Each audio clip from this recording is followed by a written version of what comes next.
नमस्कार, जयतु भारतः GST and other laws discussion and analysis के आज के अंक में आपका स्वागत है। कोविड-19 महामारी की दूसरी लहर से निपटने के लिए कुछ जो बहुत ही आवश्यक वस्तुएं और साधन है, उनके इंपोर्ट पर कस्टम्स की बेसिक कस्टम्स ड्यूटी में से पूरी छूट सरकार ने दे दी है। इन वस्तुओं में रेमडेसिविर इंजेक्शन, उससे related raw material, oxygen concentrator, oxygen storage करने की टैंक, ये सब चीजें हैं। इसके बारे में पहले मैं एक वीडियो बना चुका हूं। लेकिन इन सभी वस्तुओं को इंपोर्ट करते समय आईजीएसटी भी लगता है। बेसिक कस्टम्स ड्यूटी में से एग्जम्पशन है, लेकिन आईजीएसटी लगता है। यदि विदेश में से फ्री ऑफ कॉस्ट भारत में यह वस्तु लाई जाए और भारत में भी इन्हें फ्री ऑफ कॉस्ट डिस्ट्रीब्यूट किया जाए, तो उस पे आईजीएसटी में से भी एग्जम्पशन देता हुआ एक ad hoc exemption order number 4 issue किया है। उसमें भी कुछ शर्तें हैं, उसके बारे में भी एक अलग से मैं वीडियो बना चुका हूं। इसी एडहॉक एग्जम्पशन से रिलेटेड फ्रीक्वेंटली आस्क्ड क्वेश्चंस और उनके answer central board of indirect taxes and customs ने जारी किए हैं। उनमें क्या स्पष्टीकरण दिया है, वही आज के अंक में हम देखते हैं।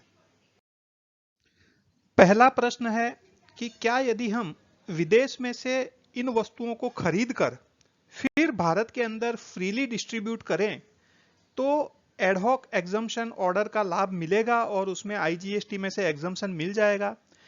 इसका स्पष्टीकरण यही दिया हुआ है कि उस एडहॉक एग्जम्पशन ऑर्डर के अंदर स्पष्ट लिखा हुआ है कि the said goods are imported free of cost. यह बिना किसी कीमत के इंपोर्ट होनी चाहिए। हमारे यहां से वहां विदेश में पैसा जाना नहीं चाहिए। For the purpose of Covid relief के लिए फ्री ऑफ कॉस्ट में इंपोर्ट होना चाहिए। किसके द्वारा इंपोर्ट हो सकता है? By a state government or any entity, relief agency or statutory body authorised in this regard by the state government. या तो स्टेट गवर्नमेंट उसे इंपोर्ट कर सकती है या कोई भी एंटिटी, रिलीफ एजेंसी या स्टेट्यूटरी बॉडी जिसे राज्य सरकार ने ऑथोराइज किया हो। तो दोनों कंडीशन फुलफिल होनी चाहिए कि विदेश में से भी फ्री में आया हुआ होना चाहिए और देश में भी फ्री में डिस्ट्रीब्यूट किया होना चाहिए।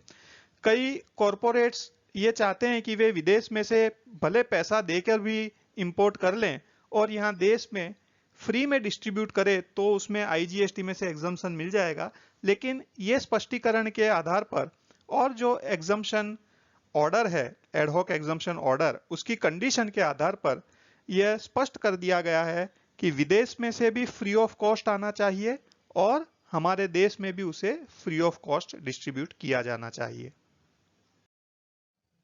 सेकंड क्वेश्चन यह पूछा गया है कि यदि इंपोर्ट ए राज्य के जुरिस्डिक्शन के अंदर हुआ हो और उसका फ्री डिस्ट्रीब्यूशन राज्य ए तथा राज्य बी के अंदर हुआ हो, तो कौन से राज्य की नोडल अथॉरिटी इस केस में ऑथोराइजेशन इश्यू करेगी? यहां पर यह स्पष्टीकरण दिया है कि कोई भी रिलीफ एजेंसी जिसे राज्य सरकार ने ऑथोराइज किया हो आयातित वस्तुओं के फ्री डिस्ट्रीब्यूशन के लिए, वह इंपोर्ट कर सकती है। तो इस केस में चाहे राज्य ए की एजेंसी हो या बी की हो, उसे राज्य ए या बी दोनों में से कोई भी नोडल एजेंसी है वह ऑथोराइज कर सकती है, सर्टिफिकेशन दे सकती है। यहां पर जो एकदम क्लैरिटी से जो बात नहीं कही गई है, मुझे लगता है इंपोर्ट का जुरिस्डिक्शन इंपॉर्टेंट नहीं है। इंपोर्ट किसी भी जुरिस्डिक्शन में हो सकता है। मुख्य वस्तु यह है कि किसी भी राज्य ने एक एजेंसी को ऑथोराइज किया हो, तो उसी राज्य के नोडल अथॉरिटी की यह जिम्मेदारी रहेगी कि वह यह देखे कि जो माल इंपोर्ट हुआ है वह वास्तव में फ्री डिस्ट्रीब्यूशन के लिए योग्य तरीके से उसका उपयोग किया गया है। क्या यह एडहॉक एग्जम्पशन ऑर्डर है जिसमें आईजीएसटी में से एग्जम्पशन मिलेगा? उसका लाभ लेने के लिए नोडल अथॉरिटी को जो सर्टिफिकेट इश्यू करना है उसका कोई स्पेसिफाइड फॉर्मेट है? तो उसका आंसर यह है कि ऐसा कोई स्पेसिफिक फॉर्मेट नहीं है, लेकिन फिर भी एक फॉर्मेट दिया गया है इंस्ट्रक्शन नंबर 9 ऑफ 2021 कस्टम्स के साथ में। यह फॉर्मेट रेवेन्यू सेक्रेटरी ने अलग अलग राज्यों के चीफ सेक्रेटरीज को जो लेटर लिखा है उसके साथ में भी संलग्न किया है। तो या तो इसी फॉर्मेट में, इसी तरह के फॉर्मेट में, या इस फॉर्मेट में जो जो डिटेल्स है वो सारी डिटेल्स आती हो, ऐसे किसी भी फॉर्मेट में यदि सर्टिफिकेट लाया जाएगा तो वह कस्टम अथॉरिटी उसको स्वीकार करेगी। तो यह फॉर्मेट क्या है यह भी हम देख लेते हैं। यह जो सर्टिफिकेशन का लेटर है वह राज्य सरकार की नोडल अथॉरिटी के जो सरकारी स्टेशनरी होती है उसके ऊपर होना चाहिए। उसमें मुख्यतः 3 बातें हैं, जो 3 अलग अलग पैरा है। पहले पैराग्राफ में जो भी इंपोर्टर है उसके नाम के साथ में सर्टिफाई किया होना चाहिए कि इसको ऑथोराइज किया है कोविड रिलीफ मटेरियल के फ्री डिस्ट्रीब्यूशन के लिए इस एग्जम्पशन ऑर्डर 4 ऑफ 2021 कस्टम्स के अंतर्गत। सेकंड है कौन कौन सी वस्तुएं इंपोर्ट करने के लिए ऑथोराइज किया है, उसका एक एनेक्सर्स देना है। और थर्ड है कि यह जो रिलीफ एजेंसी है जिसको इंपोर्ट करने के लिए ऑथोराइज किया है वह फ्री डिस्ट्रीब्यूशन हो जाएगा, उसके बाद में नोडल अथॉरिटी से एक सर्टिफिकेट लेकर कस्टम्स अथॉरिटी के समक्ष प्रस्तुत करेगी 6 महीने के पीरियड में, जिसे आगे और भी बढ़ाया जा सकता है 9 महीने के लिए, कि यह जो फ्री डिस्ट्रीब्यूशन के लिए मटेरियल आया था उसे योग्य तरीके से फ्रीली डिस्ट्रीब्यूट किया गया है। तो यह तीनों चीजें सर्टिफिकेट के अंदर आ जानी चाहिए। लैंग्वेज थोड़ा बहुत चेंज भी हो तो चल सकता है। एनेक्सर के अंदर कंट्री ऑफ एक्सपोर्ट्स, कौन सी कंट्री में से मटेरियल आएगा, एक्सपोर्टर्स की डिटेल, वहां विदेश में से कौन यह माल भेज रहा है, और आइटम्स के अंदर जो गुड्स हैं उनका डिस्क्रिप्शन और स्पेसिफिकेशन जितना डिटेल में हो सके उतना ज्यादा बढ़िया है। कस्टम्स टेरिफ हेडिंग, सब हेडिंग और क्वांटिटी, कितनी क्वांटिटी वह आयात करना चाहते हैं, क्वांटिटी सही तरीके से दर्शाना आवश्यक है। यदि जितनी क्वांटिटी सर्टिफिकेट में दर्शाई है उससे ज्यादा क्वांटिटी इंपोर्ट हो गई तो उस केस में कस्टम्स अथॉरिटी ये एग्जम्पशन बेनिफिट का लाभ नहीं दे पाएगी, और उस समय कस्टम्स ड्यूटी तो एग्जम्प्ट है इस केस में, लेकिन आईजीएसटी भरने की उस क्वांटिटी के लिए जो एक्सेस क्वांटिटी आई है वो आईजीएसटी भरना पड़ जाएगा। यह जो क्वेश्चन है यह काफी पेचीदा क्वेश्चन है और इसी मैटर में आगे चल के काफी डिस्प्यूट भी हो सकते हैं, ऐसा मुझे लगता है। क्वेश्चन है कि जहां पर एक राज्य की नोडल अथॉरिटी ने किसी रिलीफ एजेंसी को ऑथोराइज किया है गुड्स इंपोर्ट करने के लिए, और उन गुड्स को एक से ज्यादा राज्य के अंदर डिस्ट्रीब्यूट किया है, तो उसमें यह सर्टिफिकेशन कैसे होगा कि यह माल वास्तव में फ्रीली डिस्ट्रीब्यूट हुआ है। इसके आंसर में जो कहा गया है, condition number 4 of the annexure to the said order requires that a statement containing details of goods distributed free of cost duly certified by the said nodal authority of the state government is to be produced by the importer before the specified custom officer at the port of importation। जो condition में केवल इतना ही कहा गया है कि जिस nodal authority ने ऑथोराइज किया है उसके द्वारा सर्टिफिकेट कस्टम्स अथॉरिटी के पास में प्रस्तुत करना है। The certification of statement shall be done by the nodal authority that authorizes the relief agency and issues certificate to relief agency recommending exemption under the ad hoc order। यह जो certificate है कि माल properly distribute हुआ है, यह उसी nodal authority को certify करना है जिसने रिलीफ एजेंसी को रेकमेंड किया था कि इसको इतना माल इंपोर्ट करने के लिए हम रेकमेंड करते हैं, इसको आईजीएसटी में से एग्जम्पशन दिया जाए।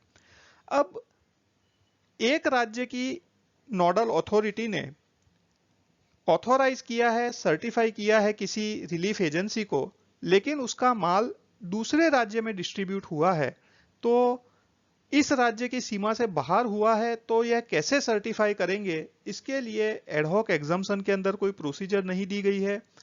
और यह जो क्लैरिफिकेशन फ्रीक्वेंटली आस्क्ड क्वेश्चन दिए उनमें भी नहीं दिया गया है। इसमें इतना ही कहा गया है कि इसके लिए जो भी राज्य सरकारें हैं या राज्य सरकार के नोडल अथॉरिटीज हैं वे अपना खुद का सूटेबल मैकेनिज्म डिवाइस कर लें। अब इसमें अलग अलग राज्य सरकारें या उनके जो नोडल अथॉरिटीज हैं वे अपनी तरह से अलग अलग मैकेनिज्म डिवाइस कर सकते हैं।